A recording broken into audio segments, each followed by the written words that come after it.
Hey everybody, we are teaching Tilt Brush, and this lesson is all about the basics of doing a landscape. Lots of different things you can make in Tilt Brush, so we're going to focus today on getting started with landscape basics. Now, with many of these art projects, the more you can sort of think about and plan out ahead of time, the easier it's going to be to know what to do next and what to add. So whether you want to copy a landscape from pictures you've seen or maps you've drawn, remember you can always import images into Tilt Brush to help give you the basics of what's going on so that you can keep track of your picture that you're trying to create in here. You might also be building it from scratch. I've got this lovely idea of a landscape I'd like to paint, so let's just dive in from scratch. This could also be used to assist you in other things, like maybe I want to make a map for use in games or in storytelling. So we're going to look at building up these landscapes regardless of what you're using it for. Now, the term landscape also itself covers a lot of ground, so to speak. So it could be an ocean scene, it could be a skyscape or mountains. It could also be on different scales. Is this a close-up view at a nice little village in a valley? Or is this a larger picture to see the whole countryside, mountain ranges and vast plains all together? So if you can plan that out ahead of time, it'll help you work with the scale, work with the size that you'll need to paint with. Also think about how are people going to be using this. If I'm having other people use it in Tilt Brush, they're going to come in at the human scale, so how big do you want your landscape around them when they arrive in your sketch? Or if this is going to be something you're going to make videos for, how much detail do you want? How much motion do you want? Really think about that as you're going in. What's nice in Tilt Brush is you can always add more. You're not limited in the amount of real estate you've got for painting this landscape. So I could start with a small village and then add more for the local country and then add more for that continent and end up painting the whole world. It's okay. Tilt Brush will expand with you. Just think about the scale you want to be painting with. We can always grow and shrink. So in my example, I'm going to start with a village in the mountains. That sort of feeling, so I don't need to be very large. The mountains, we're just going to focus on the valley itself. And I want it to be about dollhouse size when we first load in. So that gives me a rough idea of my play area. The tools you use really are up to you. Just bear in mind in Tilt Brush, we can create with brush strokes, but we have no way to carve, no way to erase out of that shape. So if I've got a nice broad plane and I want to carve a canyon through it, I'm actually going to have to start again and get my two planes sort of side by side with a canyon in between them. Now I've got this canyon formed, but I can't just carve it out. I do need to build it up that way from the very beginning. So think about your terrain as you go. Some people will even build it up out of small pieces intentionally. So if I actually started building my terrain out of pieces like this, you know how most landscapes aren't perfectly flat, so I'm just going to build up this terrain out of chunks. Now if I want to carve, I can actually go in with an eraser and just remove certain chunks. Whoops, a little too many there. Remove certain chunks as I go. Now I've got this opening in the landscape. I can go in with more detail. So whether you plan it out with your big strokes or build it up with small pieces, bear in mind Tilt Brush, it's always creating, never chipping away at the pieces. There are other programs that do that, but we're playing with Tilt Brush here. So I'm going to clear this out and start with my mountainous terrain area. I'm going to say it's a fairly good size. I'm fortunate that I've got a lot of room space that I can play with and really run around a bit, provided I don't knock over the studio lamps. But if you don't, or if you don't want to risk knocking over your studio lamps, do bear in mind that even if we start here, we can move the landscape itself around for making more pieces that we're going to be working with. So whether you've got a lot of room to work with or a small room space, your landscapes can be huge. So let's start this over again. We're going to make our area about the size of a dining room table. I'm using the hull brush so I can really sketch this out quickly. And I'm using the matte hull, so there is going to be light and shadow as I'm painting with it, but it's not glossy. This is landscape, not a metallic surface. Mountains are often done one mountain at a time. Bear in mind that you can't remove and chop away. We're all about adding more pieces, having it grow, having the shapes grow and change shape. Scale. If you're working with a larger landscape, we could use color to show distance. So I've got a brighter green things in the foreground. I'm going to go to a duller, darker green. So as the mountains go more and more in the background, you can see how they sort of fade back. The forward, brighter greens come closer and the darker greens move back.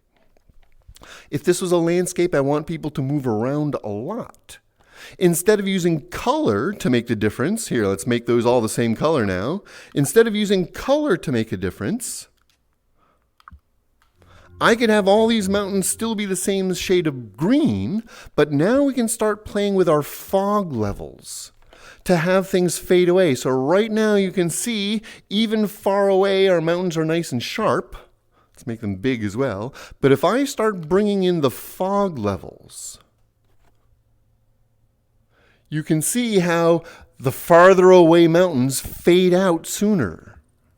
And as I come closer, if I make this a big thing with lots of mountains going far away,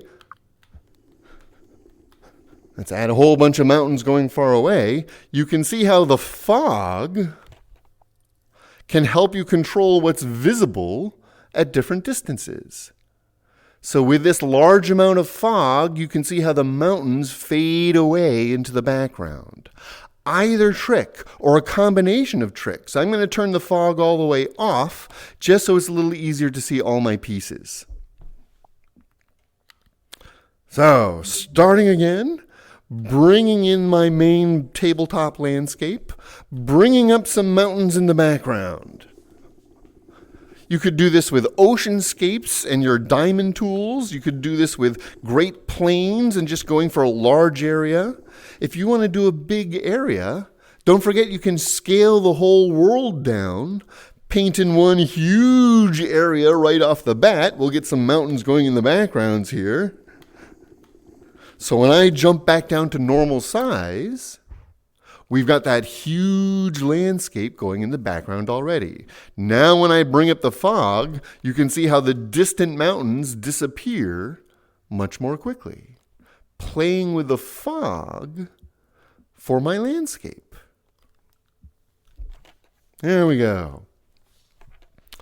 So if I'm going to go in now with details, I'm going to have my little village happening over here. Again, play with your scale. If I make everything bigger, I can make these buildings with a lot more detail. Let's go for our nice little brown shack. What a terrible color. There we go. Nice little peaked roof. Little hut over here. Nice little buildings. And we'll have a little bit of smoke coming out of the chimney. Obviously, you'll want to take a lot more time with yours. I'm just doing this as a quick sketch.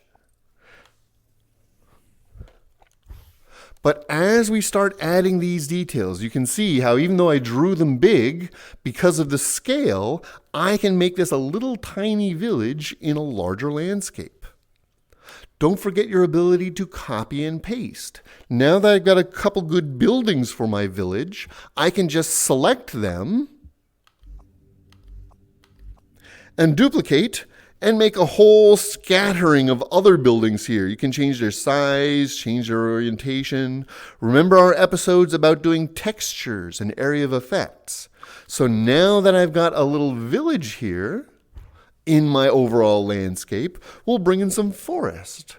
Here's where planning ahead, where do you want rivers, where do you want forests, can really help you know ahead of time.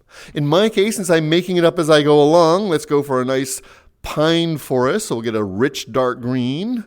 I'm going to use my spikes, because that's a real quick, easy way to make pine trees. Different sizes, different angles.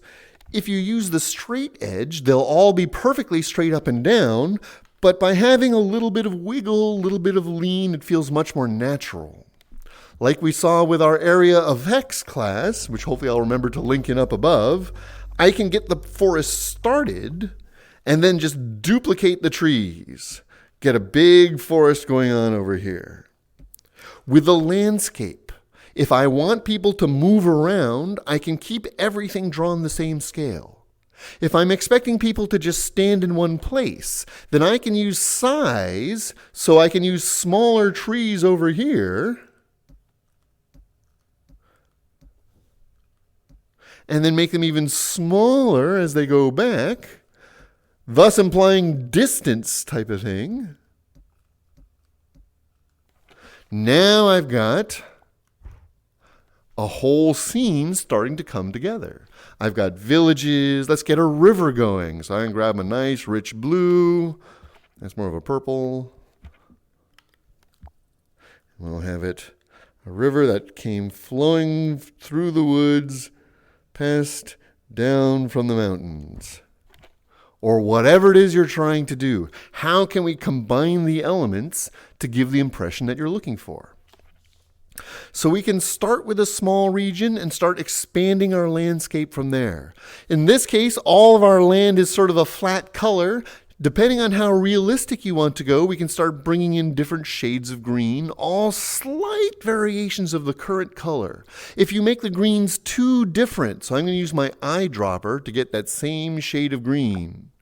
And I'm going to use that very slightly darker and grayer and paint the background mountains that color, thus allowing them to fade back a little bit.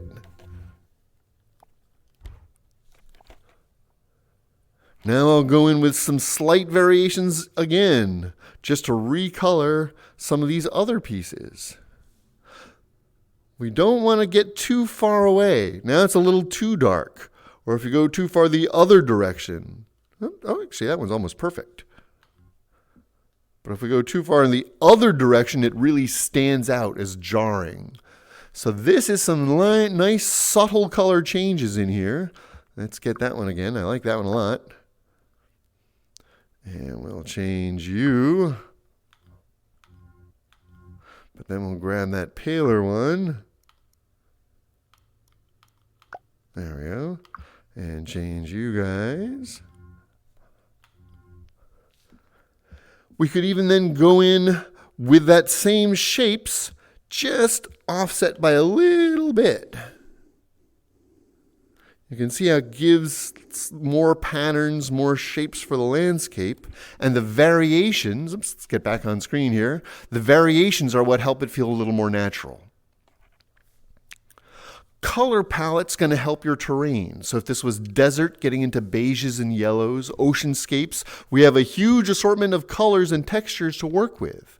If we really wanted to get up close, now we could start bringing in things like our coarse bristle brushes and things like that. So if I actually wanted to have a Great Plains type of grassland texture, we're going to grab a slightly more greeny green and use something like the coarse bristles that give you a much more natural texture and pattern. And we're going to cover the areas we want to see that. Remember, coarse bristles is one of those brushes that do cast shadows, so I do want to try to keep it as close to the terrain as possible. Things like the splatter brush in gray. So this is going to be sort of simulating a stone path through the village, that type of thing. Once you have a piece drawn, you can always grab that piece and move it around. Get it so it lines up just the way you want it to. Part of it's going to depend how steady your hand is, that type of thing. As you're painting it, change perspective, change scales, see how it looks from far away, see how it looks when you get right up close to it, that type of thing. Here we go. Now we're in the village. Does it work? Does it feel natural? Can you have other people take a look at your work and understand what it is you're trying to represent? I hate this river. Let's grab that river. Stop that. And I'm actually just going to see if I can sink it into the ground a little bit so it's not quite so obvious. It's a little bit better. Or maybe wipe that one out and try different tools. You're never written in stone, so now I've decided I hate that completely. Let's grab you and get rid of you. And we'll go in with other tools. Instead of that, let's do a pond.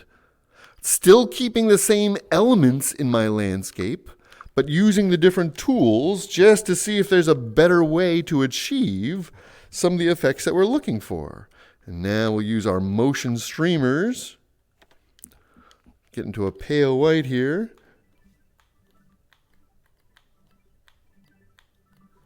So we've got little streamers in our water. And again, different sizes, different colors. Let's grab some smoke for the mist.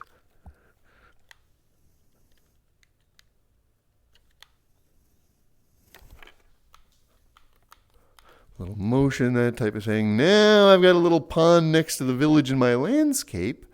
That fits in, feels a little closer, not as overblown as that disco technique.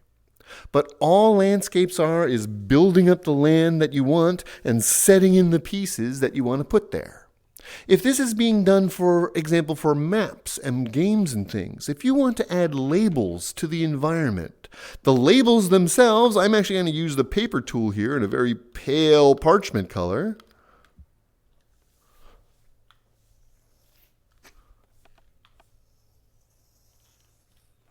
Writing and things like that is usually best done using the unlit brushes. If what I'm writing with casts a shadow, you can see how it's harder to tell what's going on. It'll be harder for me to make writing with shadows convincingly. But the unlit brush, the one with no shadows, I don't have to worry about hitting exactly on top of the lines, on top of the surface, because the unlit shadow is not going to give me any colors, any highlights, any shadows. So a landscape, now we're going to zoom back. We're going to make everything smaller. Now I'll come over here and we'll paint the mines. Now we'll come over here and we'll paint the oceans, that type of thing. We can always expand, move it. Now we'll come over here and we'll paint the great wide ocean. And we'll go even farther and paint some islands. And fortunately, Tilt Brush, we can keep expanding and changing. So as our ideas grow, our sketches can grow with them. So all a landscape needs is a little nudge to get going, and then the elements themselves, you can get creative with the tools and the colors you use to represent what it is you're trying to show. So this is a very simple approach for doing an overall landscape. We're going to try to do some other lessons, going to specific types and other ways of getting started and getting some ideas out there. Let us know if you have any questions, or if there's any techniques that you recommend, or if there's anything you'd like us to see demonstrate on screen. We do these live every week on Twitch TV/Shameless Mayhem, and they're also recorded here on YouTube.com/Shameless Mayhem. So go ahead and give us questions and comments. Give us a link to the items that you create. We'd love to see what sketches we've inspired and helped you make. Thanks for joining us, everybody. Have fun with Tilt Brush.